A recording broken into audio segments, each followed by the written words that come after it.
আসসালামু আলাইকুম প্রিয় শিক্ষার্থী, আজকে আমরা সেমিকন্ডাক্টরের গুরুত্বপূর্ণ টপিক নিয়ে আলোচনা করব।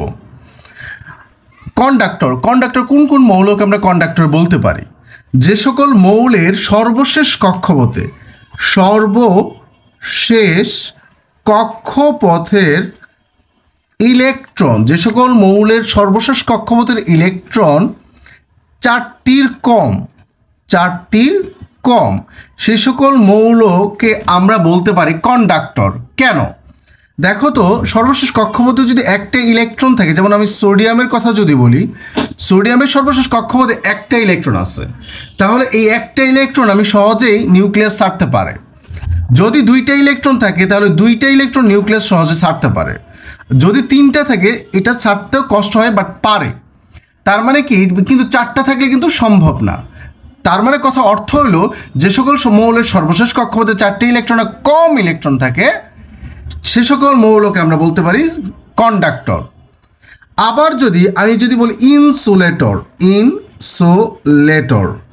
অপরিবাহী, যার ভিতর দিয়ে তড়িৎ প্রবাহ হয় না। এখন একটু মনোযোগ দাও তো, যে সকল সর্বশেষ কক্ষপথে ইলেকট্রন চারটির বেশি সর্বশেষ কক্ষপথে মানে যোজ্যতা স্তরে, সে সকল মৌলকে আমরা বলতেছি ইনসুলেটর। এখন কীরকম তুমি একটু মনোযোগ দাও। ধরো সর্বশেষ কক্ষপথে যদি আমার চারটে এই পাঁচটা আছে, তাহলে আদৌ কি সম্ভব এই ইলেকট্রনগুলো ত্যাগ করা নিউক্লিয়াসের পক্ষে? অবশ্যই না। যদি ছয়টা থাকে তাও সম্ভব না, সাতটা থাকলে তো আরও সম্ভব না, আটটা থাকলে তো কিয়ামত হইলেও সম্ভব না, কারণ সেটা স্টেবল হয়ে যায়। কথা কি ক্লিয়ার? তার মানে কি, চারটার যদি বেশি হয় তাহলে আমরা বলতে পারি ইনসুলেটর, মানে অপরিবাহী, যার ভিতরে তড়িৎ প্রবাহ করা সম্ভব না। কিন্তু যদি আমি বলি সেমিকন্ডাক্টর,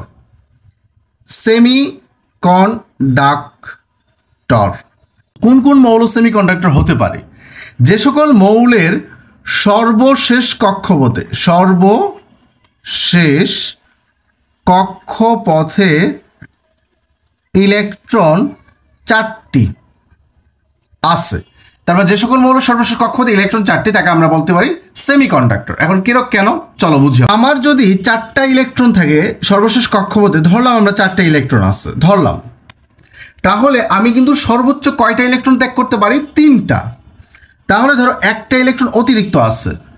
এখন একটা ইলেকট্রন যদি আমি কোনো মতে ছাড়তে পারি কোনো হাই ভোল্টেজ দিয়ে, তাহলে বাকি থাকলো কয়টা বলো তো? তিনটা।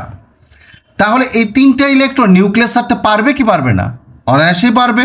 যে সেমিকন্ডাক্টর মানে অর্ধপরিবাহী, মানে পরিবহন প্রথমে করে না, কিন্তু আমি যখন কোনো কাজ করি বা ভোল্টেজ প্রয়োগ করি তখন এটা পরিবহন করে। এই জন্য এটাকে বলা হয় অর্ধপরিবাহী, সেমিকন্ডাক্টর। ক্লিয়ার? এখন সেমিকন্ডাক্টর দুই ধরনের হতে পারে। একটা হলো ইনট্রিনজিক সেমিকন্ডাক্টর, এসসি। আরেকটা হলো এক্সট্রিনজিক সেমিকন্ডাক্টর। ইনট্রিনজিক মানে কথা অর্থ হলো অন্তর্জাত, আর এক্সট্রিনজিক কথা অর্থ হলো বহির্জাত।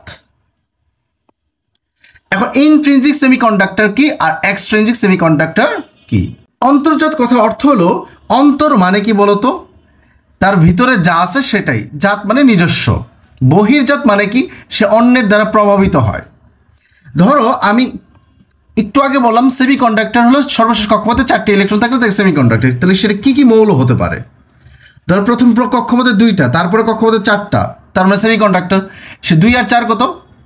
6 কোন মৌলের? কার্বনের ইলেকট্রন সংখ্যা কত? মোট পারমাণবিক সংখ্যা 6টি। তাহলে আমি বলতে পারি কার্বন হলো একটা সেমিকন্ডাক্টর। তারপরে বলতে পারি 2 8 4, 2 8 কত? 10 আর 4 কত? 14। তার 14 কার? সিলিকনের। তারপরে বলতে পারি জার্মেনিয়াম, এই যে জিই, এটা যে জার্মেনিয়াম, আমি একটু বারবার ফোকাস করে এটা বলতেছি কারণ এটা খুব গুরুত্বপূর্ণ। জিএ হলো গেলিয়াম, জিই হলো জার্মেনিয়াম। ক্লিয়ার? এই 3 ধরনের মৌল হতে পারে কি বলতো আমার? সেমিকন্ডাক্টর। এখন সবারই শেষ কক্ষপথে কয়টা ইলেকট্রন আছে বলতো? 4টি ইলেকট্রন আছে। ধরো আমি সিলিকন দিয়ে বুঝাই, সিলিকন।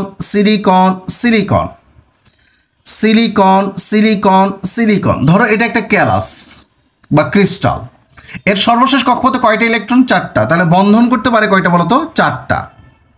এই যে 4টা বন্ধন করতে পারে।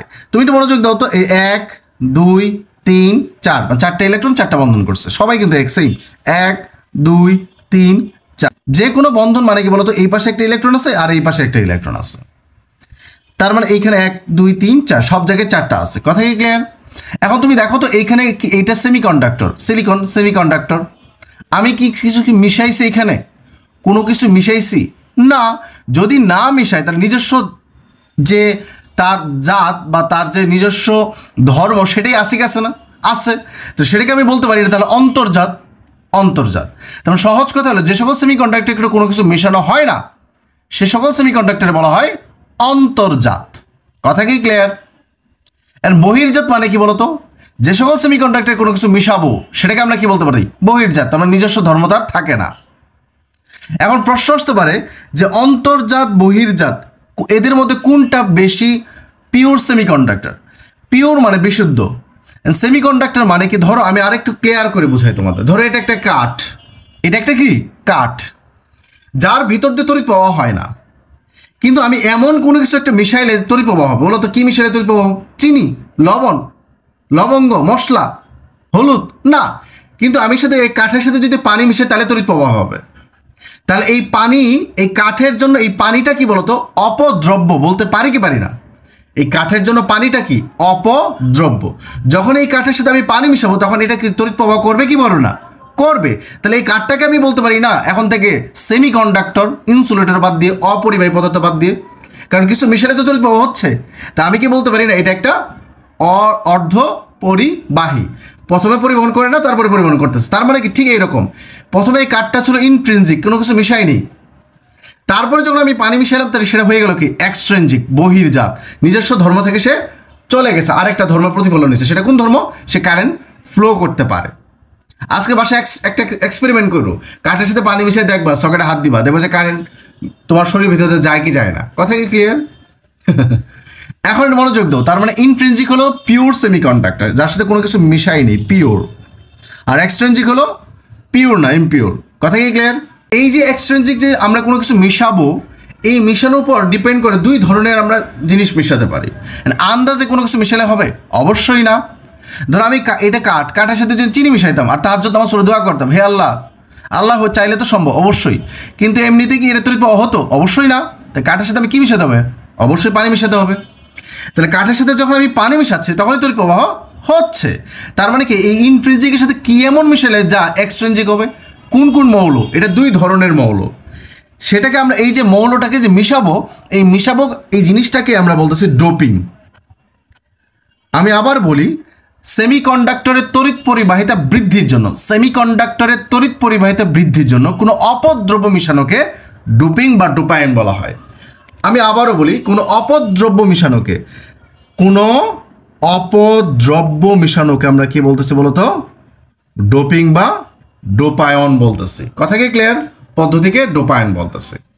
এটা দুই ধরনের হতে পারে, একটা ত্রিযোজী মৌল, আরেকটা পঞ্চযোজী মৌল। একটা ত্রিযোজী মৌল। অনেকে প্রশ্ন করতে পারে কেন আপনি ত্রিযোজী মৌল আর কেন পঞ্চযোজী মৌল নিলেন? দেখো তো সিলিকনের সর্বশেষ কক্ষপথে কয়টা ইলেকট্রন? বা 4টা। তাহলে আমি 4-এর আশেপাশে তো মৌল ডোপিং হিসেবে ব্যবহার করবো, মানে অপদ্রব্য হিসেবে ব্যবহার করব। দেখো তো 4-এর কম কি 3, 4-এর বেশি কি 5। দেখো তো মানে কি 3, যোজী মানে যোজ্যতা স্তরের। যোজ্যতা স্তরের সর্বশেষ কক্ষপথে যে সকল মৌলের যোজ্যতা স্তরে 3টে ইলেকট্রন থাকে তাকে আমরা বলতে পারি ত্রিযোজী মৌল।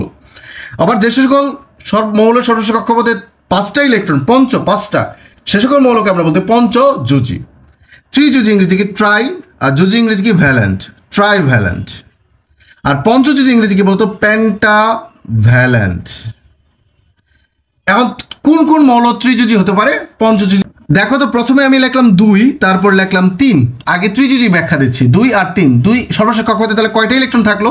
3টা মানে কি বলতো? সর্বশেষ ত্রিযোজী। প্রথমে ছিল 2, প্রথম কক্ষপথে 2, তারপর 3, 2 আর 3 কত? 5 কি বলতো? বোরন। 5 কি? বোরন। তারপরে বলো 2, তারপরে কক্ষপথে 8 স্টেবল, তারপরে 3, 2 আর 3, 2 8 কত 10, 10 আর 3 কত 13, 13 কার বলো তো অ্যালুমিনিয়াম। তারপরে কি বলতো ইন্ডিয়াম, তারপরে কি বলতো গ্যালিয়াম। এই যে একটু আগে বললাম গ্যালিয়াম কিন্তু বলো ডোপিং হিসেবে ত্রিযোজী মৌল, আর জার্মেনিয়াম কিন্তু জার্মেনিয়াম কিন্তু সেমিকন্ডাক্টর, এখানে এলোমেলোটা বাদে। হলো গ্যালিয়াম, গ্যালিয়াম কি ডোপিং ত্রিযোজী মৌল, যা ডোপিং অপদ্রব্য মিশাবো, কই মিশাবো, কাকে কার উপর, জার্মেনিয়ামে। জার্মেনিয়াম কি আবার সেমিকন্ডাক্টর, কথা কি ক্লিয়ার, জার্মেনিয়াম। তার মানে কি ত্রিযোজী মৌল কি কি বলতো, বোরন, অ্যালুমিনিয়াম, ইন্ডিয়াম, গ্যালিয়াম। এটা একটা ছন্দ আছে, ছন্দটা কি বের করছে আমি, বুড়ো বা বুইরা আলম ইন্ডিয়াতে, ইন্ডিয়াতে গ্যালিয়াম গেল। তাহলে কি বলতো বুড়ো আলম ইন্ডিয়াতে গেল, কথা কি ক্লিয়ার। এই হলো ত্রিযোজী মৌল।